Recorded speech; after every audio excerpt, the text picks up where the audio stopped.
Uhing Santos, welcome sa atong tulumanon na Dave Channel. Kinusing so na Dr. Dave, researcher, author, and Jewish doctor. Mudapit kaninyo, iningatong pag-isgutan karon. Mga pruiba sa hingpit nga paghari sa Dios ni ining kalibutan. Nanong sa ba ang mga pruiba nga tinuod o tinuod gayon nga ang Dios hingpit nga mohari niining kalibutan. Pruiba numero 1. Mateo 21:21. Ugon sa bangunod ni San Mateo sa Mateo 21:21, faith can move mountains. Kung doon na tayo pagtuo nga hilabihan ka halawong nga pagtuo sa Dios, impossible things become possible. Faith can move mountains. Makapabalhin sa bukid ngadto sa dagat. In other words, ang mga imposible mahimong posible. Nang karon, imposible ba nga ang Dios mo'y hingpit nga mohari nining kalibutan? Very, very possible. Ngano? Siya mao ang nagbuhat sa 2 trillion galaxies in one universe. Unya siya mo nagbuhat nining multi-universe.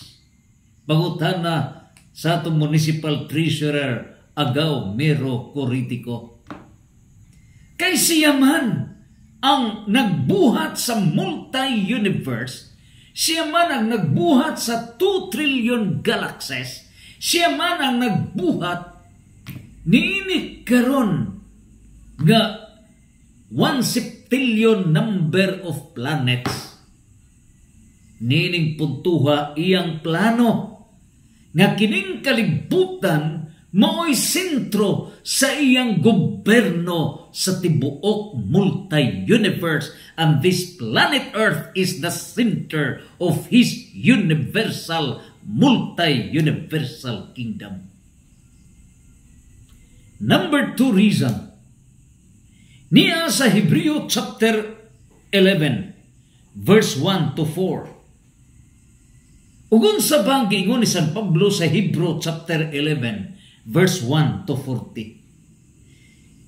Naadiha giat-at sukad pa ni Lolo Adam hangtod ni Abraham ngadto ni Moises, mga patriarka hangtod na sa pangapanahon na sa unang pag-anhi sa itong Ginoo. Dinhi gidayag that faith is confidence in what we hope for and assurance about what we do not see. Dinhi ang gahom sa pagtuo. Ug ang pagtuo mao ang pagkakita sa wala makita sa mata sa tao. In other words, nakita ang visyon. Nakita unsay mahitabo ni ining kalibutan ingon nga kini gisulat ni San Juan.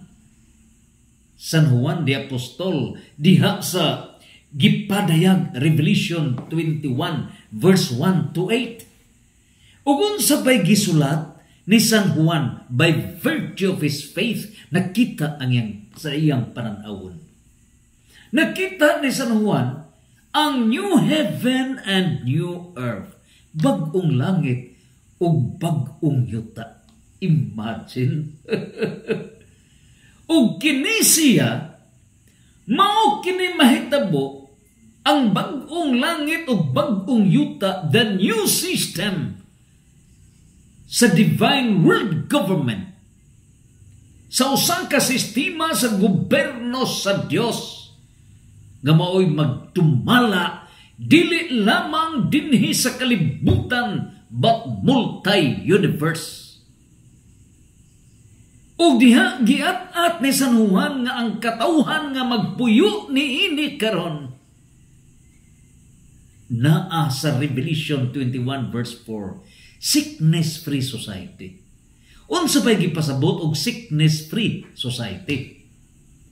Gipatinaw kini sa American College of Preventive Medicine, grupo sa a minimum of 2,000 medical experts, mga doctors, nga ilang gipamatudan nga tinuod gyud ang napatik sa Revelation 21 verse 4 nga dili na masakit ang tao. Imagine. O kung dili masakit ang tao, dili mamatay ang tao. And they have proven it. A minimum of 155 books on health ang mga doctors may pamatuod usab. That is what we call as preventive medicine. Preventive medicine. Para dili makasud ang any of the 5 pathogens, virus, bacteria, fungi, protozoa, o kining parasite, worms, niining tanan, nga dili makasud sa lawas. In other words, dili masakit ang tao. So mahitabo ka na, niini karong bagong langit o bagong yuta. O kini, ubos na sa divine world government, sistema nga iya sa Diyos. O mao ka na ang vision, mao ka na ang pagtuo, o niining tanan nakita ni San Juan ang umaabot. O busa, mausap kini ang paghitabo panahon ni Abraham, panahon ni Moises, nga iyang gida ang mga na ang kaliwatan ng mga Israelita, kaya nakita niya ang vision. Nakita niya. Pruiba ikatulo. Mateo 17:20. Unsa ba ang giingon ni San Mateo 17:20? Faith is the means by which believers access the power of God. Imagine. Kung doon na diay tayo pagtuo, nga pagsalig o connected ta sa divine plan, divine will, o divine laws. Roma 8:16 times 1 Corinto 3:16. Ang atong utok, ang ato Roma 8:6 times Roma 8:16 times 1 Corinto 3:16. Unsay may tibo niya na. Sa Roma 8:6, ang atong 100 billion nerve cells puno ta sa langit nun nga plano, langit nung kabubuton, langit nung balaod, ang atong utok. Resulta niya na. Mao ang gitawag og Roma 1:8:16. Ang atong kalag perfectly united with the Holy Spirit. O kung perfectly united with the Holy Spirit, unsay mahitabo ni kung ang tao connected na, ang tibuok niyang hunahuna pulos langit nun, nining puntuha karon divine plan, divine will, divine laws. Ang iyang kalag perfectly united with the Holy Spirit. Nining puntuha Roma 8:16. Ug kung perfectly united with the Holy Spirit, ang mahitabo, ang iyang lawas perfectly mahimong pinoy-anan sa Espiritu Santo. 1 Corinto 3:16. Ug kung mahimo kini nga pinoy-anan sa Espiritu Santo perfectly, niining puntuha matuman ang giingon ni San Mateo, Mateo 5:48, nga ang tao mamahimong perfect. Nganong perfect? Tungod sa giingon ni San Lucas, Lucas 1:37 ngadto sa 38. Sama sa mahal nga Birhen, miingon nga fiat, matuman ang imong pagbuot. Perfect surrender, perfect submission to divine plan, divine will, and divine laws. And that is the essence of faith. So niining tanan, ang mahitabo na unya sa New World, bagong kalibutan, diha sa Isaiah 65, verse 17 to 25. Ilabihan na kanindot. Diya sa Isaiah 65 verse 20, ang pangidaron sa tao minimum of 100 years. Unya, gipatinaw ni San Juan diya sa Revelation 21 verse 4, deathless, walay kamatayon. Ug maunay epekto sa divine world government, gobyerno sa Dios. Ikaupat, niya sa Exodus chapter 14 verse 21. Unsa pa mahitabo kung hingpit na nga mohari ang Dios nining kalibutan? Ginamit ang usa ka balaan nga gobyerno sa Dios. Exodus 14 verse 21, dunay mga milagro. Ang magdumala sa gobyerno, mga buhing santo sama ni Moises. Si Moises giubanan sa mga milagro. Imagine, ang dagat pag saka niya, nahitabo nga na ang dagat na madaan. Imagine, mitabuk ang katauhan sa dagat. Imagine. Unya, niining tanan, there is a power of world transformation. Mao kanay mahitabo.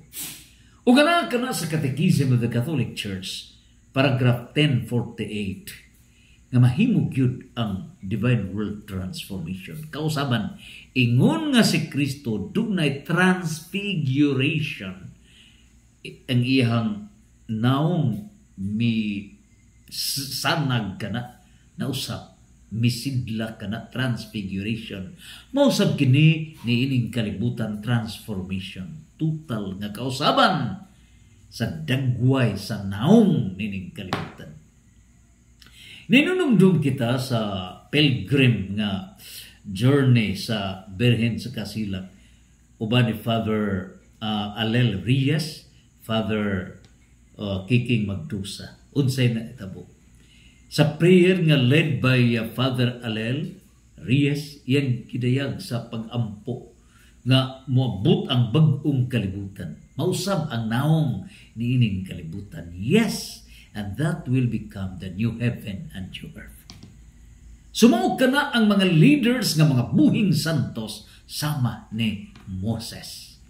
Ikalima, niya sa Salmo 103 verse 14. Unsay giingon sa Salmo 103 verse 14, the human strength is portrayed as limited and dependent on God who acknowledges human frailty. Nining tanan, it is very true nga tawhanon lang gahom, limited ang atong gahom. Apan kun ang gahom sa Dios musud sa tao o kining atong lawas instrumento lamang, we can perform unlimited performance, unlimited power. Ngano? Kay ang nagbuhat niya na ang Diyos. Ang atong lawas, instrumento lamang. Whatever are the extraordinary performance which is beyond our capacity, everything, tanan, iya sa Diyos. Ikaunom nga pruiba, diha sa 2 Corinto 12, versikulo 9. Unsa ba ang makapahingpit sa paghari sa Diyos nining kalibutan? Diin adunay divine world government. Niya sa 2 Corinto 12, versikulo 9, nagingon ang Diyos, my grace is sufficient for you, for my power is perfected in weakness. Mangutana kita, ngano ba nga doon naman tayo mga suliran, doon naman tayo mga problema, doon na tayo mga kasakit nga atong gibati. Ingon nga si San Pablo may reklamo sa Dios. Apan miingon ang Ginoo, kung anaa ka sa sufferings, mosamot kalig-on ang gahom sa Dios. Ug busa, for a period of 6,000 years from Lulo Adam hangtod sa 2026. It's a period of 6,000 years. Nag-struggle ta sa sufferings. Genesis 2:2 times 2 Pedro 3:8. One day for God is 1,000 years for man. Therefore, 6 days of creations is 6,000 years from Lulu Adam up to 2026. So, niini karong period of 6,000 years nga sufferings, mao kini ang pag-internalize sa divine power, paglig-on natong tanan. Ngano? Sa ikapitong adlaw, mipahuway ang Diyos. In other words, on the 7th millennium, counting from year 6,000 onward, ang 7 nagkahulugan, perfection of number. So, dili lamang year 6,000 to 7,000, but forever and ever. Revelation 11:15, walay katapusan. Ug busa, ang atong sufferings for only 6,000 years, mao ni pagpalig-on sa gahom sa Dios, mao nay pagpundar sa grasya. Sama ba? Niining haligi. So kining haligi para malig-on tayugon ginaduna gibato nga butang diha sa ubos, lig-unon gyud na. Ingon niya na ang sufferings for a period of 6,000 years. Ug mao na kana ang hingpit nga paghari sa Dios. Ingon nga si Kristo nagpasakit hangtod nagpakamatay, which is the foundation of His kingdom without end forever and ever. Revelation 11:15. Ikapito, niya sa Isaiah 40 verse 30 to 31. Unsay gingon ni propeta Isaiah 40 verse 30 to 31. Even youth grow tired and weary, and young men stumble and fall, but those who wait upon the Lord will renew their strength. They will mount up with wings like eagles. They will run and not grow weary.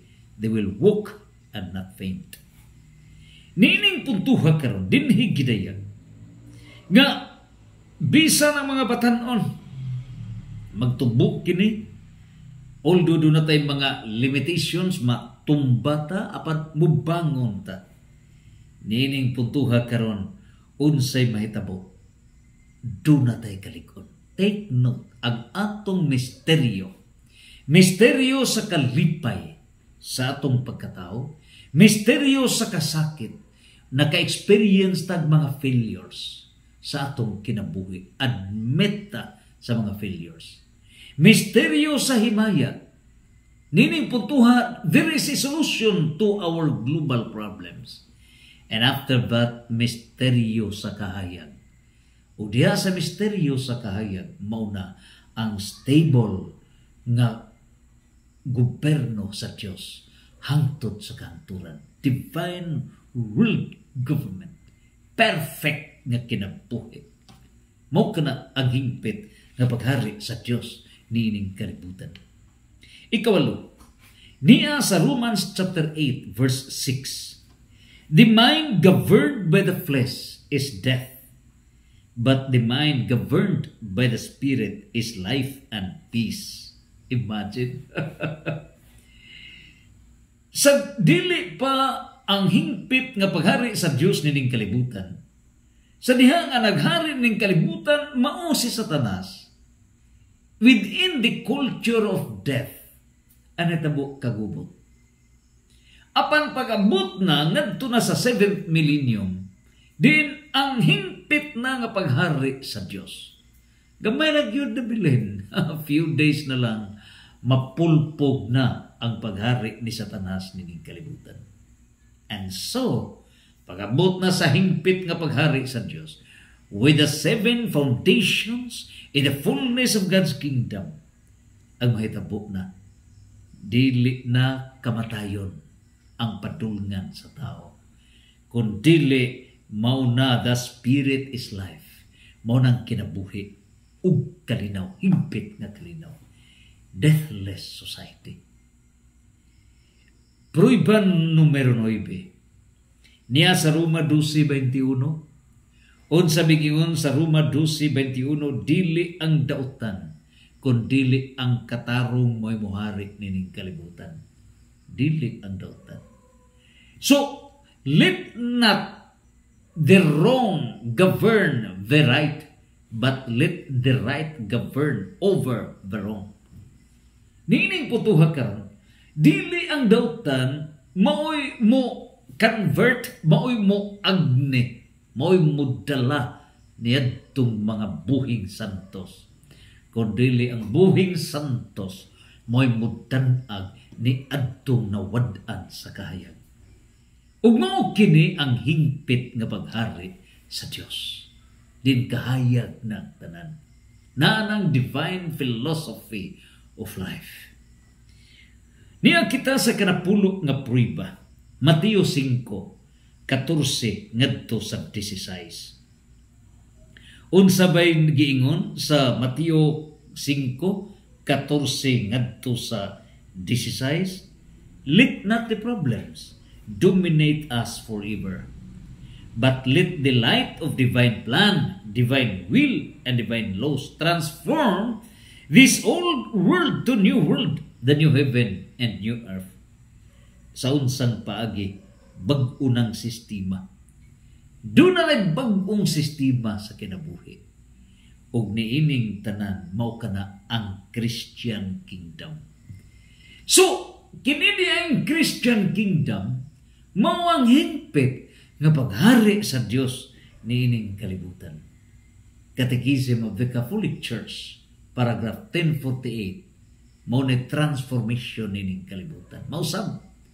Ug mao kanay katumanan sa Revelation 11:15 nga kining kalibutan total nga kausaban.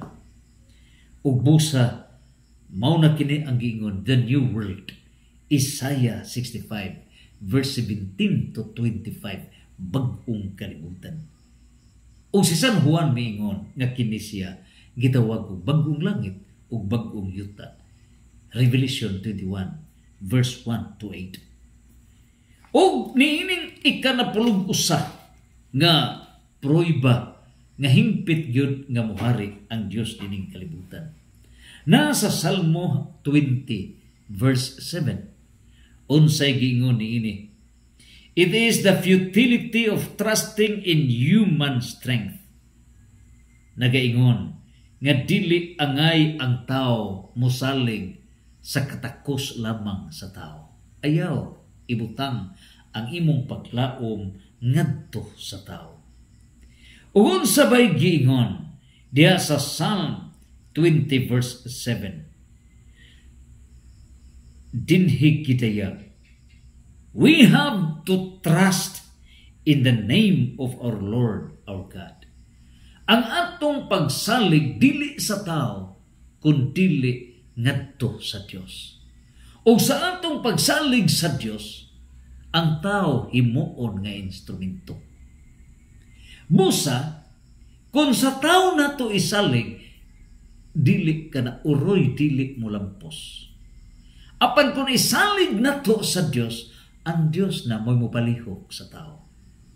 Ug mao kana ang hingpit nga paghari sa Dios niining kalibutan. Na kana sa Revelation 12:11 nga mabuntog tanan nga mga deceptions, mga limbong nining kalibutan. Revelation 17:14. Pusgay tanang mga dautan, pusgay. Ang mga buhing santos magmalampuson. Ginamit ang pulong sa Dios.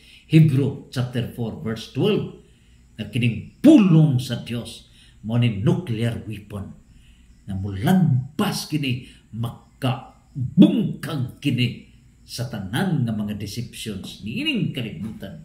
Ingon nga ang Roman Empire na bungkag kini sa pulong sa Dios. Spiritual revolution. Gihimo ni San Pablo o ni San Pedro. Efeso 6:10 ngadto sa 18. Ug busa ni ining tanan, matuman gyud ang giingon sa Second Plenary Council of the Philippines. niadtong 1991. Ang mga kaobispuhan sa tibuok Pilipinas o mga kadagkuan sa mga religious orders, mga buhing santos, nagkayusa sila sa pagdeklarar nga moabot gayud ang hingpit nga paghari sa Dios nining kalibutan, fullness of God's kingdom. Ang rektor sa seminaryo Immaculate Heart of Mary Seminary, Reverend Father Absalon Florinosos, may padayag siya nga pag-abot na niining panahuna, si Kristo ni ana sa kalibutan. Ug sa iyang pag-uban ning kalibutan, ang langit ni ana sa kalibutan. Gitawag ka nag heaven on earth. So ang heaven on earth, mao na kini ang bag-ong langit ug bag-ong yuta. Wala na'y sakit, wala na'y kamatayon, wala na'y mga dautan, mga buhing santos. Santos, santos, santos. Fiat.